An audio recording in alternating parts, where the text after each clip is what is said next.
ታላቅ ጉባኤ ያለ የማይቀርበት ኑ ወደ ተራራዋ ዕንቁ ልደታ እንውጣ።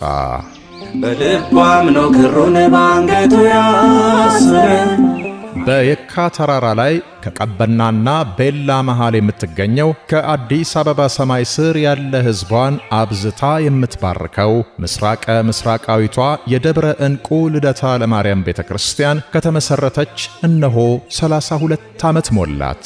ምዕመናንና አገልጋዮቿ በዚህ ደስ ይለናል። ይሁንና መጪውን የግንቦት ልደታ ለማክበር የቦታዋ ጥበት እንዲሁም ክረምቱ በመጣ ቁጥር ካሁን ጎርፍ እንዴት ያደርገን ይሆን የሚለው ስጋት ደግሞ ልቦናችንን ያስጨንቀዋል። እነዚህን ችግሮች ከስር መሰረቱ ነቅሎ ለመጣል እየተሰራ ለሚገኘው አዲስ ሕንጻ ቤተ መቅደስም የማጠቃለያ ወይንም የፊኒሺንግ ስራውን ለማስፈጸም እሁድ መጋቢት 20 ቀን 2018 ዓመተ ምህረት ከቀኑ 6 ሰዓት ጀምሮ በቦሌ ደብረ ሳሌም መድኃኔ ዓለም ቤተክርስቲያን አዳራሽ የገቢ ማሰባሰቢያ ልዩ ጉባኤ ይደረጋል።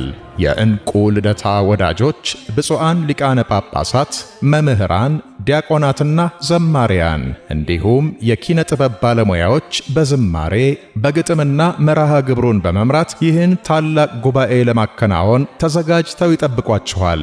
እናንተም የዕንቁ ልደታ ወዳጆች የመግቢያ ቲኬቱን በ300 ብር እየቆረጣችሁ አለሁልሽ እናቴ እንድትሏት በቤተ ክርስቲያናችን ስም እንጠይቃለን። ቲኬቶቹን በቅዱስ ዮሐንስ ቤተክርስቲያን ራስ ደስታ ሆስፒታል ሲራክ ሞባይል ቤት ቤላ ታክሲ ተራው ፔፕሲ ውስጥ አራዳ ክፍለ ከተማ ቃዋ ቡና አጠገብ ዳኒ ሞባይል ቤት ታገኟቸዋላችሁ።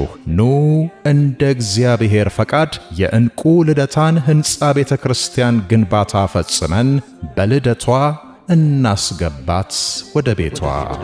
ታላቅ ጉባኤ ያለ የማይቀርበት የተዋሕዶን ፍቅር የምንገልጥበት የማንቂያውን ደወል ሲደወል ሰማ ቤተ ክርስቲያን ይምጣ ላሰማ ያሰማ